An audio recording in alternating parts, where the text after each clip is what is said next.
Hello, everybody. I believe you are currently joining the webinar, so thank you for joining. We'll give the rest of the attendees a couple of minutes before we start the webinar. But in the meantime, if you want to share on the chat where you are joining from, that would be great. So we can see where from the world everybody is joining.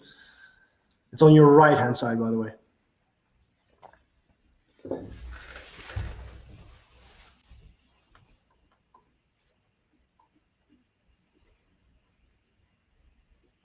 So we've got India, Belgium, all over Saudi, the world. Sweden. There we go. United Arab Emirates, Spain, Lebanon, Indonesia. Indonesia even. Selamat sore. Yeah. It's already, I believe it's Selamat Malam almost there right now. Yeah. Really cool.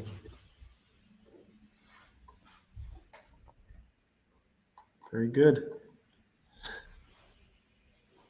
So we expect to start the session in about 3 to 4 minutes. So we'll give the others some time to attend because it's just after lunch in the ARA region. So maybe that some people are still having lunch or finishing up their dinner. And we'll start in 3 or 4 minutes.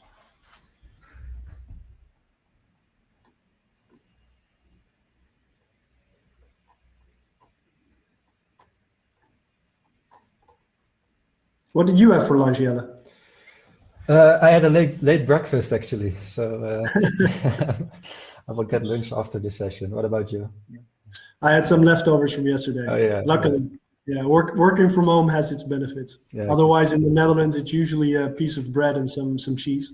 So yeah. Hi, Mohammed. Thank you for joining from Oman. We are, of course, also very interested about the reasons why you have joined. So also feel free to share what triggered you to join this webinar. Because we, of course, want to share as much knowledge as we can. So it's good to know what topics are most interesting to you. Good morning, Marcelo. Argentina even, that's good. Yeah, a lot of different time zones today.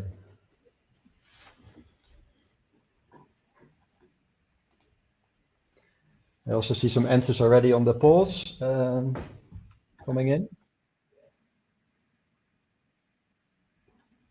Yeah. They're quite differentiated. Yeah, we'll look at the polls during the webinar and also at the end, of course, to see what comes out the most.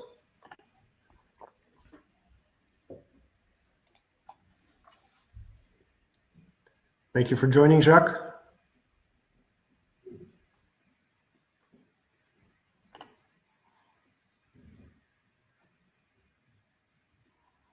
So we'll give it 2 more minutes. We're about 50 now, more than 150 registered. So we'll see if we can get the number a little bit higher. But of course, people can still join while we start. Exactly.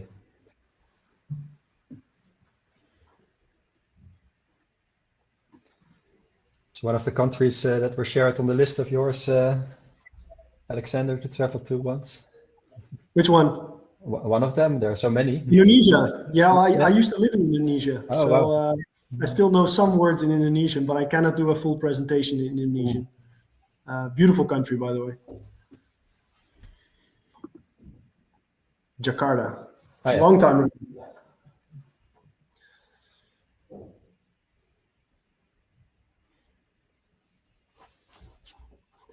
But good to see that digitizing documents is something that is interesting to all companies and people across the world. So let's see. Let's make it worthwhile for them. Yeah.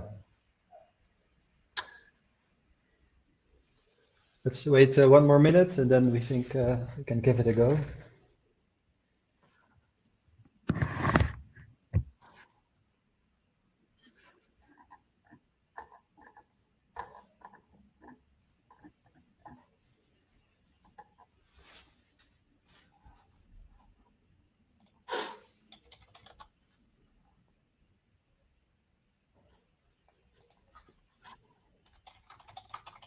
think Jacques is or having lunch or dinner, Indonesian food, or he means he's got a nice order from Indonesia for work, but I'm not sure.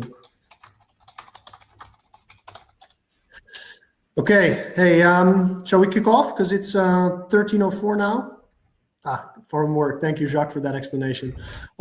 It's 13:04, so let's kick off the webinar. So first of all, Jelle and I would like to thank you for joining this webinar, which is being hosted between Smartflow and Nexport International.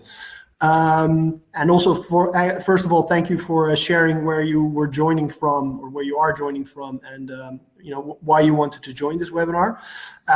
We will use this time to elaborate on the digitization of the ISGOTT document, and we'll use the example of digitizing ISGOTT to also talk about terminals starting their digital journey. What challenges do terminals face at the moment when using paper-based forms, and what are actually the benefits of going digital? And if you decide to want to go digital, where do you start? These are all practical examples that Jelle has experienced in his time with Smartflow, putting the digital ISGOTT document in place at certain terminals. And with my background, previously working at a company at Vopak, which is a liquid bulk storage terminal, we both have gained a lot of experience when it comes to trying to get digitized documents or digitalizing documents at terminals, making it, realizing it actually. So the webinar will take about 45 minutes. You can ask your questions via the chat, and don't forget to vote through the poll. And throughout the webinar, invitations will be placed for a round table. And there will also be a sign-up possibility for a free trial, but more information on this by the end. But you will see some pop-ups happening in your screen during the webinar. Jelle, would you like to introduce yourself and ISGOTT? Yeah, thank you, Alexander. My name is Jelle Zwanenberg. I'm the COO of Smartflow. And Smartflow is a Dutch company founded in 2011. And it's a SaaS provider. It's called Solution Software as a Service. And what we are focused on is the digitalization of inspections and checklists. So we have created a platform where you can digitize many workflows related to these areas. And we have a strong maritime and tank storage focus. And then it's a close step to the ISGOTT and the other shipshore documentation. But more about that later, of course, but that's what we do. And we have a collaboration with Nexport, which will Alexander then talk about. Yes, thanks, Jelle. So briefly about Nexport. So Nexport is a data exchange platform that was founded in Belgium back in 2016. The Nexport neutral data exchange platform has supported the Antwerp port community to become one of the leading ports in the world on digitization and data sharing. Nexport International aims to globalize this proven platform. So we initially focus on the liquid bulk industry, because we know that in the liquid bulk industry, there's still a lot to digitize. We have offices in Antwerp, in the US and Singapore, so we are covered globally. And with our partners like Smartflow, it is our joint ambition to support the bulk liquid industry to further digitize their supply chain and start sharing data between port players, so in between port players in a port community, but also globally, so between ports. Because eventually supply chains, especially in the liquid bulk, cover global geography. So essentially, you will need to, in the future, be able to share your data globally. So that, in short, on Nexport. Jelle, you want to pick it up again? Yeah. So as Alexander said, we have found a collaboration to be on their digital marketplace, and today we're talking about ISGOTT. So maybe it's a good first step to see what we are actually talking about. Hopefully, most of you are familiar with the ISGOTT process because you will be in it a lot if you are either on the terminal side or on the tanker side moving liquid bulk. But the ISGOTT it's a joint responsibility for safe and efficient operations when the tanker's at a terminal, and it's a responsibility between the ship's master and the terminal representative. And what actually happens is that both need to make a lot of agreements. So agreements on the transfer procedures, agreements on the and actions in the event of an emergency, and the completion and registration of a full ship-shore safety checklist. And when we look about those agreements consist of checks. So there are checks, and that's one of the implications of ISGOTT v6 now, that also are checks being done pre-arrival, in the pre-arrival stage. With pre-arrival, before the ship enters the terminal, there are a lot of pre-arrival checks to be done. Then when the ship has after mooring, there's quite of a checklist to be fulfilled. Same happens pre-transfer, and when the cargo operations start, also a lot of repetitive checks are there. And then you see that the ISGOTT consists of different subsections. So sections for oil tankers specifically, or gas tankers and chemical tankers. So based on the direction of operation, based on the type of product, the ISGOTT asks you to fulfill many checks. And then when we look at the regulations around it, then we see actually that both parties should always have an original copy from the ISGOTT and from the safety and the checklists, and that both parties should accept the assigned responsibilities. So the ISGOTT is a checklist full of assigned responsibilities that as a party you need to accept. But sometimes that's not possible. So that's why the ISGOTT also has a remark section where you can share why you cannot accept the assigned responsibility. Either party can do that. And at the same time, at such a stage, both parties should agree if the transfer can still happen or can proceed. So based on of course the reason why it cannot be accepted, it has to be decided, and that's why it also should be very clear in case of a remark. So there's not much room for interpretation there.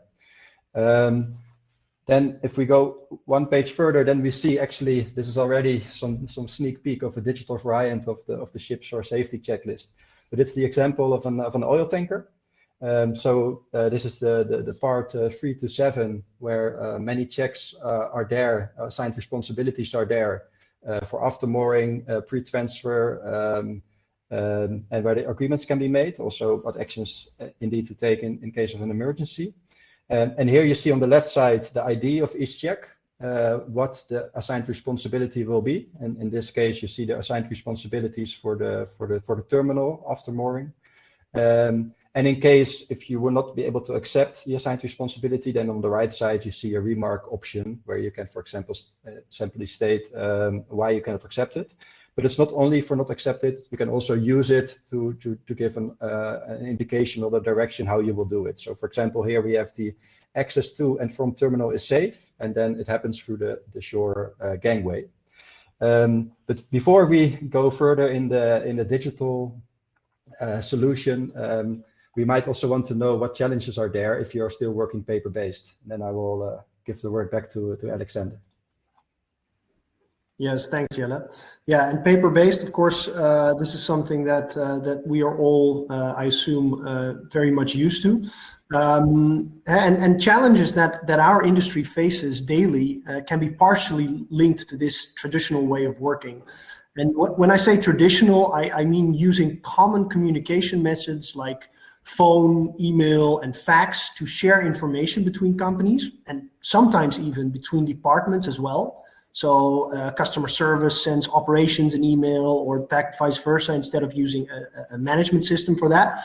But for example, also using pen and paper to register information that may later be required to be typed into a computer. So we see this a lot, of course, whether it's at terminals, but also other parts of the port industry, that a lot is still being done based on pen and paper. And then once that information or that person goes to the office, then they are able to type it into a system to register it officially.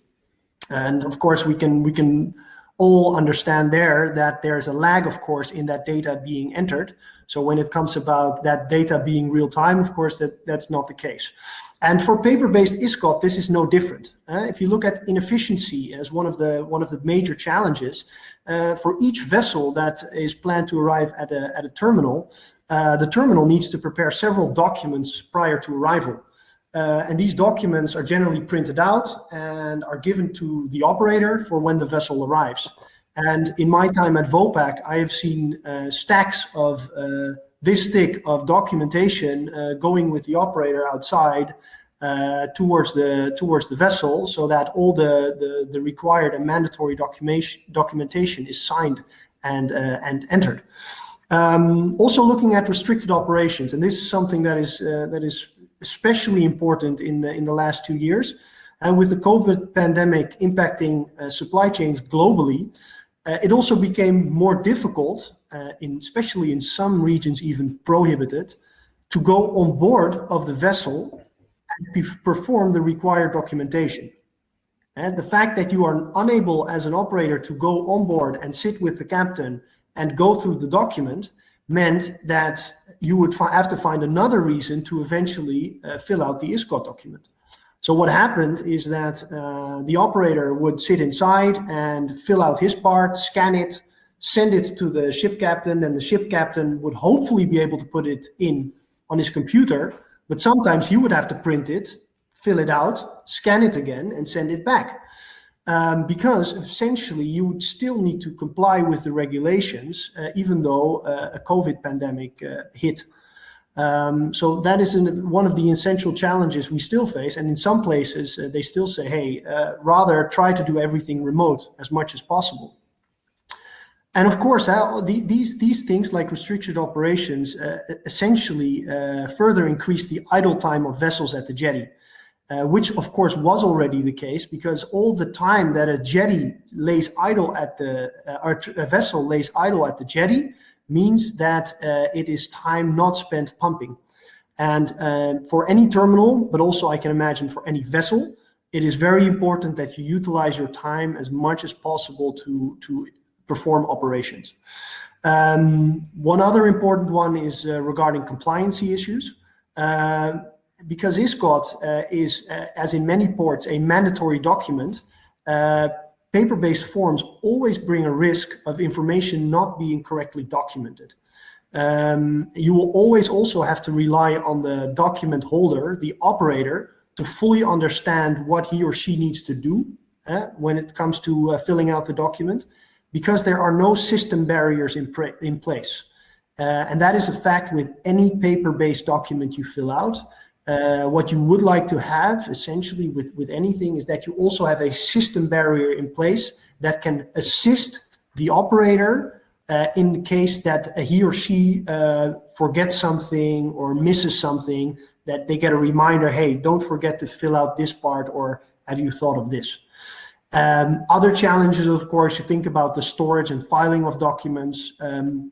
I worked at a terminal where they had the number of boxes with paperwork stacked from the floor to the roof, a whole line full of boxes, because there was a mandatory regulation that stated that certain documentations had to be maintained for 1 to 3 or 5 years. So there also, that is one of the challenges that paper-based documentation still brings with us.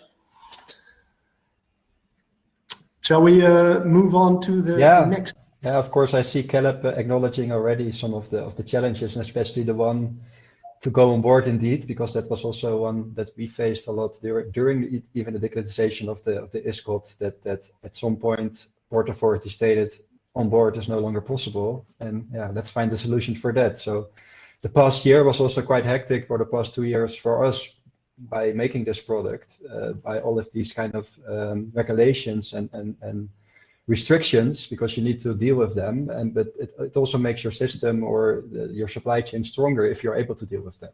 So that's it's nice to see that we were not the only ones having this. But when we look at going digital, then we are, of course, we want to overcome the challenges that we have mentioned before, but we also want to know what kind of benefits are there. And then we can look actually at three topics as we stated them today. So we have the direct values, we have the indirect values, which Alexander will share more about, and we have some scenario thinking, also based on the statement that I made before about restrictions. How can you deal with all kinds of situations if you go digital? Because business can be quite dynamic. But when we look at the direct value, what happens is that you have a collaborated workspace. So instead of filing and transferring documents to each other or making copies, actually what happens is you create a digital workspace where not only the vessel can enter, but also the terminal can enter, but also agencies or surveyors can be part of it. So what you're trying to do is to bring the parties for that ship together and say, hey, this is the documentation or checklist that we need to work on. Every party wants to know how far we are, what has been stated, but also all the stakeholders want to be informed. So that collaborated workspace is one of the direct benefits that we see, that there is, let's say, a single source of truth. The information is in the system. You can take it out of the system anytime you want, but you also have it at the moment that you need it, or that you want to go through it as fast as possible to prevent the idle time Alexander was also sharing. And then also we have the process flexibility, right? So we have maybe a situation where you can go on board, a situation where you cannot go on board, a situation where the direction of operation is only loading, or the direction would be unloading, or there's a oil or gas or chemical tanker. So that process thinking and the type of products each terminal will have will also need to make sure that the system can handle that. So you want to be able to handle these different situations when they arise. Informed stakeholders I already shared a bit about, but that's a really important thing. The moment that you finish a document, you can share the copy with all relevant parties, and there is less communication, for example, from the control room or from customer service going around, because the documentation is ready when you need it, and it can be shared to the relevant stakeholders that need to be aware of the process. So what you enter digitally will also be available in a document that is actually really similar, and that will also be shown later, to the current ISGOTT documentation that the OCIMF provides or states. And then we have a really important point, that's the compliant workflow. So in the beginning of the presentation, I already shared that it is mandatory to put a remark if you cannot accept an assigned responsibility. It is also mandatory that you accept the assigned responsibilities if you don't place a remark. So based on that, you can make the system smart to say, hey, these are the assigned responsibilities. And maybe upfront, I already know from a terminal perspective that I cannot accept certain assigned responsibilities, or certain assigned responsibilities are not applicable to us. It can be the type of terminal that you have, that gas freeing is not allowed, or that you have a situation where you can make a statement already. So to help the operators, you can make the flow a bit more smart, and the terminal and the vessel captain to say, hey, we already provided some of the remarks and the statements to make them as clear as possible, and we already say how we deal with, for example, accessing the ship, that we do it through the shore gangway. So you based on the situation, you can already put a lot of remarks there to fasten the process. And what we have also seen is that it also takes involved operators, because when we started the digitalization of ISGOTT, we had a checklist, but then you see that there is so much knowledge inside the head of operators, what we do in that situation, what happens here, that we need an all fast time to define the next repetitive check, instead of that we start with the repetitive check after the ship shore safety checklist was signed. So all kind of tips and tricks that the operators know and have worked with for all their lives, you put it into the system, and you see also that if you're able to retain that feedback and provide it into the system, that operators also become a very happy user of such a system. So the direct value also is that while digitalizing this, the operators are pretty central, and the people that execute the checklist, and you see that their feedback is provided back into the solution. But it's all the direct values, but there are of course also a lot of indirect values, and then Alexander will talk about that. Yeah, thank you, Jelle. And when we say indirect, right, we're talking also about untapped values yet. So if you think about it, other parts of the business can also benefit from the fact that you are moving towards digital documentation, because the more data your teams start capturing through digital documents, checklists, or other digitized processes, more opportunities arise with what you can do with that data. And back in 2006, so that's about 16 years ago, Clive Humby, which was a British mathematician, he shouted out, "Data is the new oil." Well, we're in the liquid bulk industry, so I think it's pretty applicable to us. But the fact that data has become such a large part of our current society shows how valuable it is.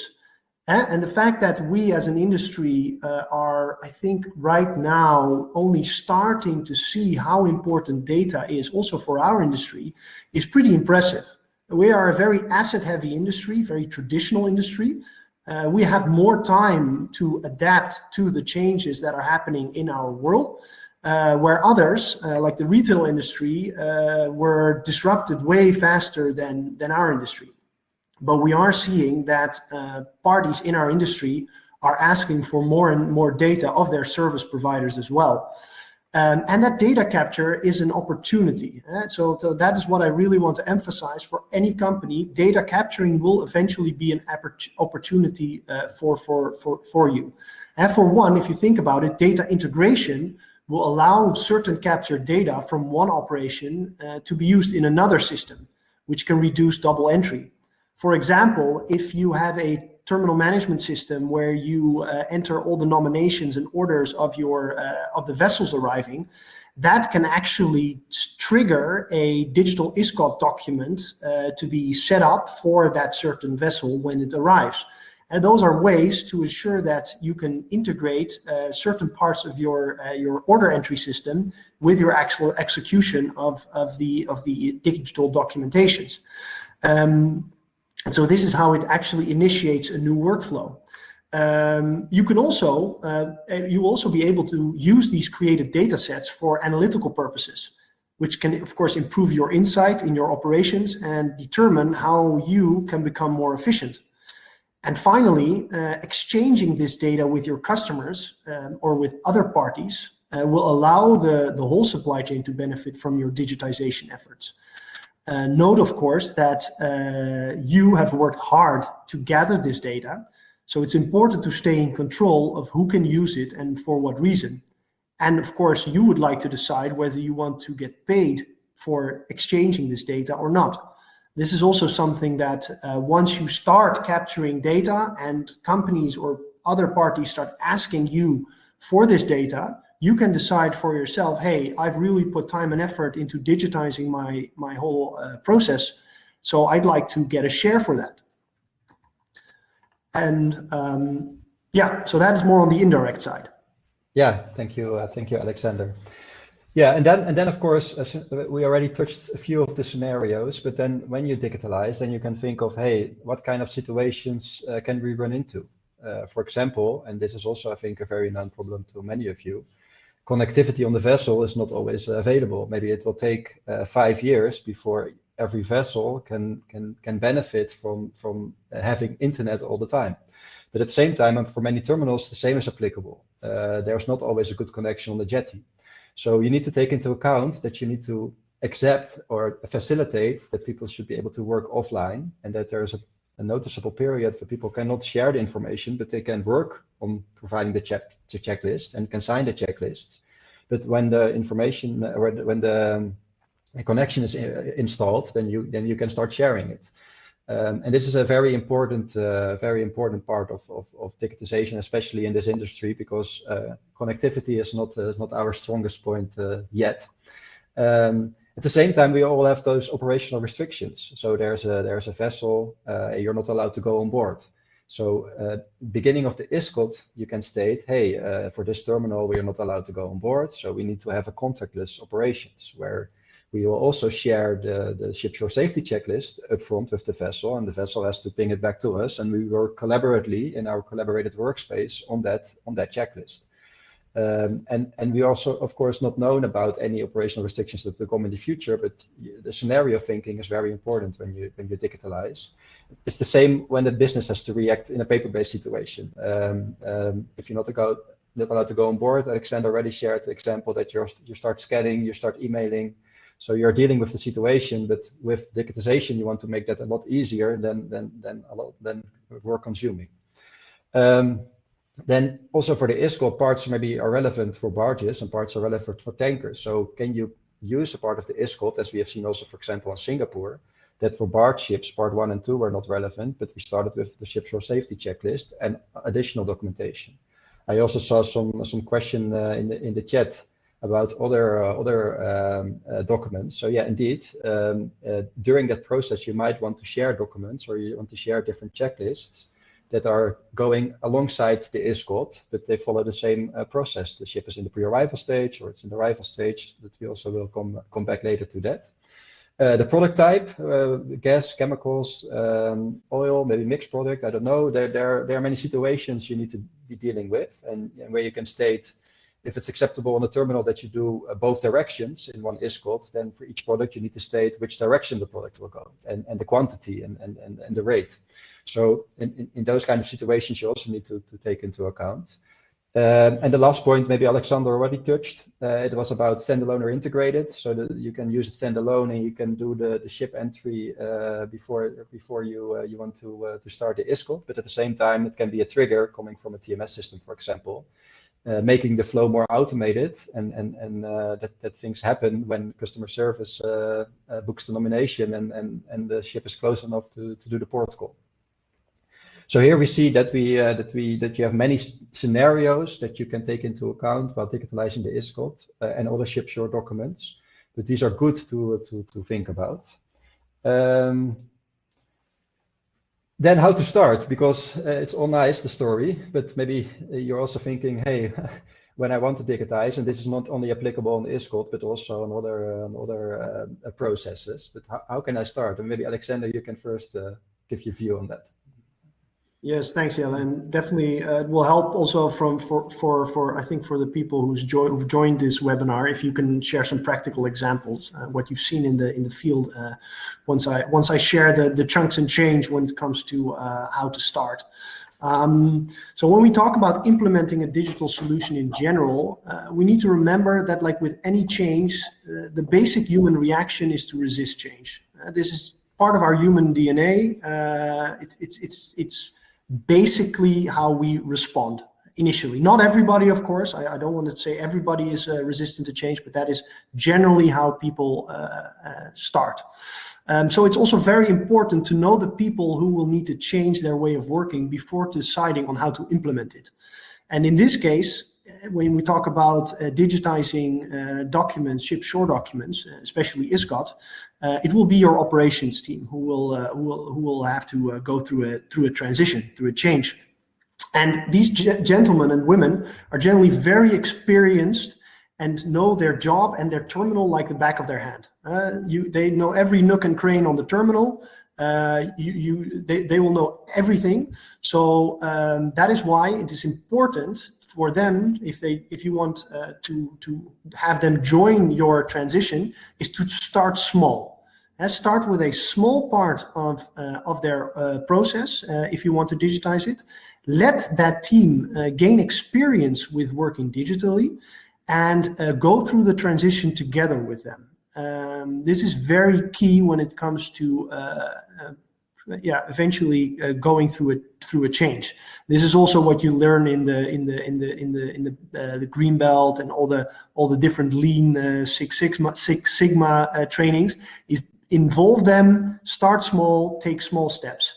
And that is why, of course, they call it a digital journey for a reason, because it takes a lot of time and small steps to get where you want to be.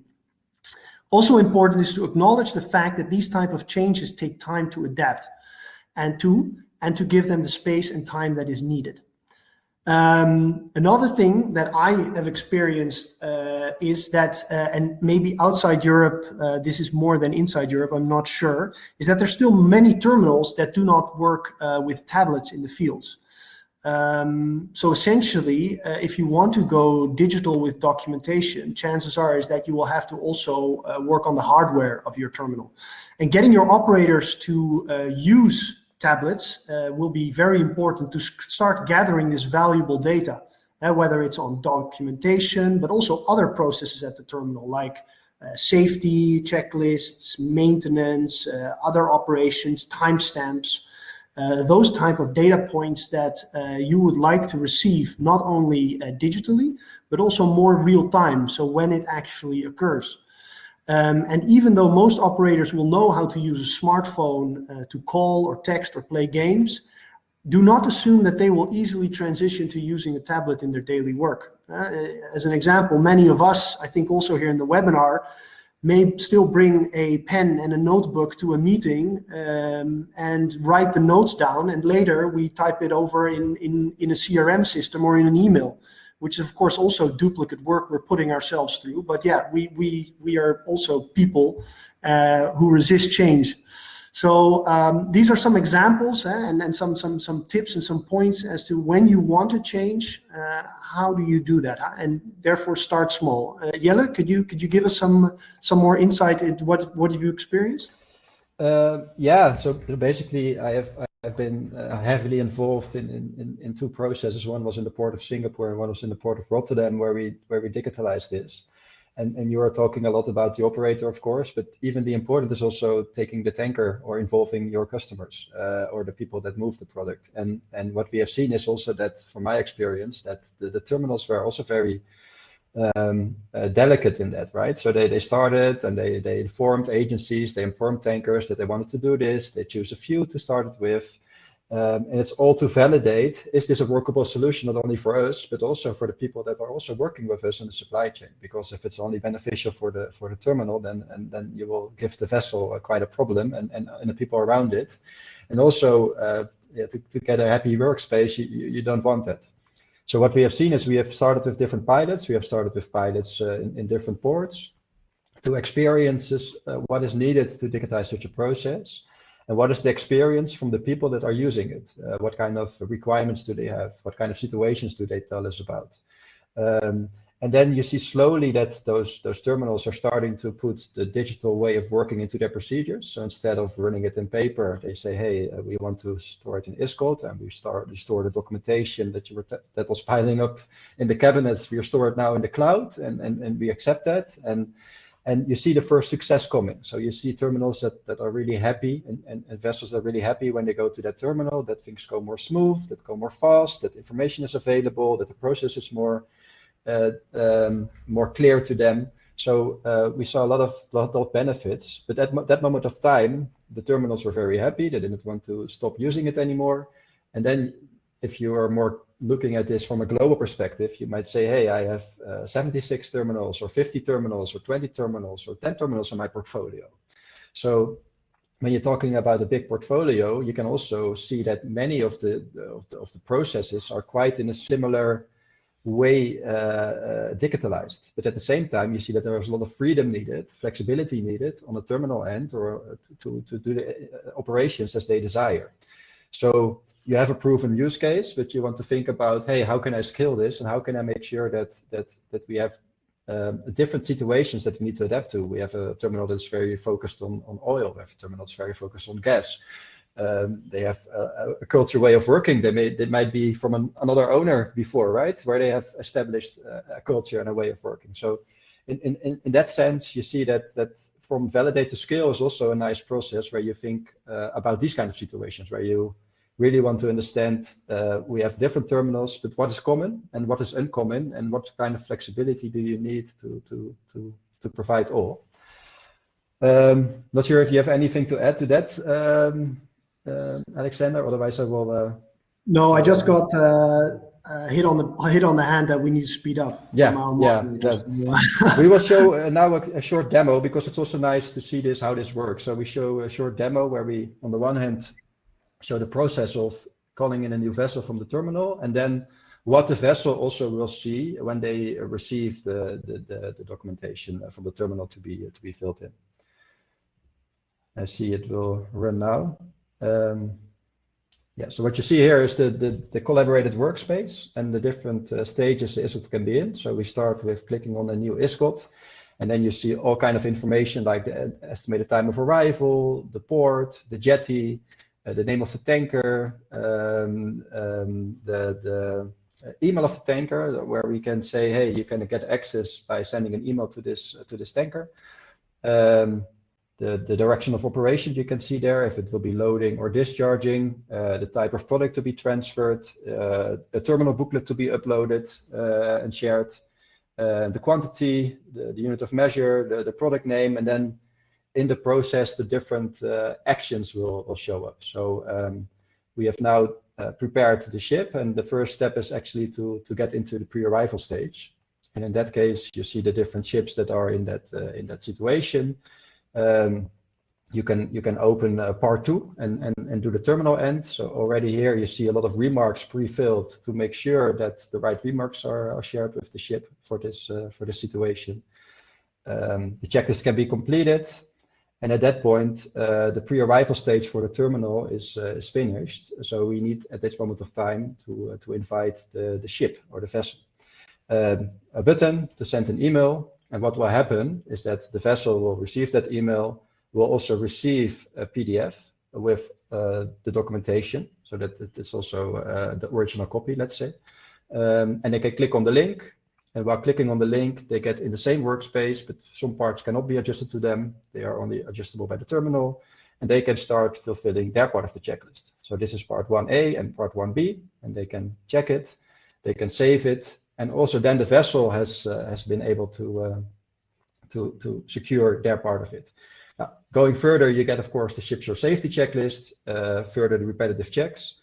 And at some point of the process, you will be finished and you will be handed fully through that process. So this is just a quick introduction where you see the beginning of the process, but the rest will make sure that you will follow that certain path. And then I already also saw a very good question. Let me go to the next slide. That ISGOTT is not the only document when you look at digitizing ship shore documents. ISGOTT is maybe an important document and you need to be compliant to that document, but you have much more information that you would like to share. Not only information you would like to administer from operations perspective, but that, as Alexander also already told, can be interesting to other departments as well. So for example, a load discharge plan with an ID when you finish operations is a very valid data point that you might want to share with the supply chain, because that will indicate when the jetty will be free again. But here we see that we have the different stages. So we have a pre-arrival stage, you have a pre-transfer stage, you have the during transfer stage. You might want to share pre-berthing questionnaires. You might want to give the vessel the option to upload documents, like the documents that you also ask them to send by email now. You can say you can upload them here in the collaborated workspace, and then we already have them. A declaration of security, the load discharge plan, where you can also involve a surveyor, because they also need to sign off. Maybe specific checklist for nitrogen operations. So what you see here actually there's a lot of opportunity, not only to take the ISGOTT, which is a very good starting point, but when the process starts running well, you might want to scale it and say, hey, we have so much more documents we want to digitize, and we have a setup where we can do that, and we want to add as many of these documents possible. There's already a lot of documents of these available from the experiences we had so far, but there will always be new documents, of course, or better versions of it. So that's an ongoing journey, of course. Yeah, and maybe to add there, Jelle, one or two more things is this is a digital transition. You need to start somewhere. You're not going to digitize all your documents in one go. So that is why Smartflow decided to go with the ISGOTT form first, right? To get a foot between the door, essentially, to allow people to start using one digital document first, which is the most standard one. Other documents are generally way more terminal custom made, which means that customization of a application like Smartflow or any other application is required. And I think there also what is very important, if you decide, and this is purely from an advice perspective, if you decide to work with one or with which player, is how well known are they with the industry? So how often have they experienced such a transition themselves?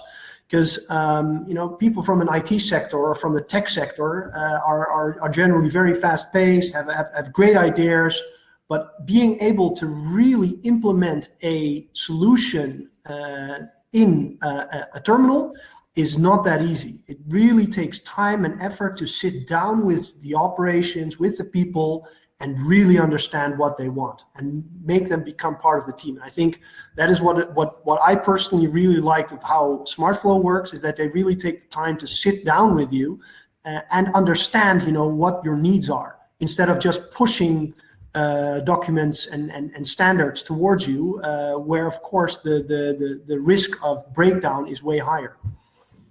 Yeah, thank you, Alexander. And also a good question from Christoph, because what we have seen during digitalization, that also ports had to accept, of course, the way of working.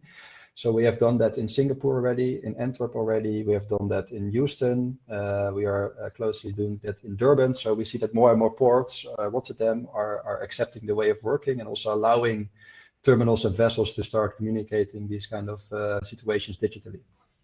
That's a very good question. Yeah, and then I see two questions also, just to quickly add on there. Can system be integrated in existing programs, API? And from Arfa Ali, can Smartflow app information be integrated into SAP ERP? So yes, that is also why we collaborate together with Smartflow as Nexport, as we are a data exchange platform. If there are integrations that make sense and that are required to further improve, these are the things that we can work on. Right, that is the essence of data sharing and integration between systems, so that no double entry is required anymore. But first of all, of course, you need to really adopt the digital usage of ISGOTT, not necessarily Smartflow, of ISGOTT, before actually going towards the integration step. So the answer is yes. I see we're at the submit your question. So yeah. that was actually. Yeah, I already thought this was a question that was submitted. So, any other questions, thoughts, ideas about what we have shared so far, and what you still think, hey, this was missed, or would like to know more about? We can also have a look at the polls, Alexander. Yeah. A question from Khalid. Yeah, I think that's an important one. Yeah. So that indeed we see that customize your data is very fundamental. So it's a flexible system where you can customize the data entry points as desired. Good. Quickly looking at the polls, interesting to see that the challenges the group is struggling with mainly are very broad. I think all of them are applicable apparently. So that's good to see. So the challenges are real, and there are none of them that are different. I see that 5 people said there are other challenges. Of course, I'd be interested to know what challenges they are, but definitely a good feedback there. And then on the topic, main topic of interest in the webinar, of course, digital ship shore documents is by far number 1. But digital transformation is also very important. And I do hope that you feel that this webinar wasn't specifically only about Smartflow's ISGOTT, but also talking about digital transformation. And that is something that we definitely have experience on, also purely from a discussion standpoint. I'm always open to have a meeting with you to discuss digital transformation and see, what challenges you face and how we as Nexport or any partner of ours can help you in that, or anybody else. So definitely interested to discuss digital transformation further if that helps. Yeah. Also good question from Cameron that data security, as we have all seen, sometimes the supply chain can also get hacked. So it's a very high concern, and it needs to be a very safe system to be able to allow. So that's for sure something that's really high on the agenda from both Nexport and Smartflow at all times, because it's a fundamental thing to start working.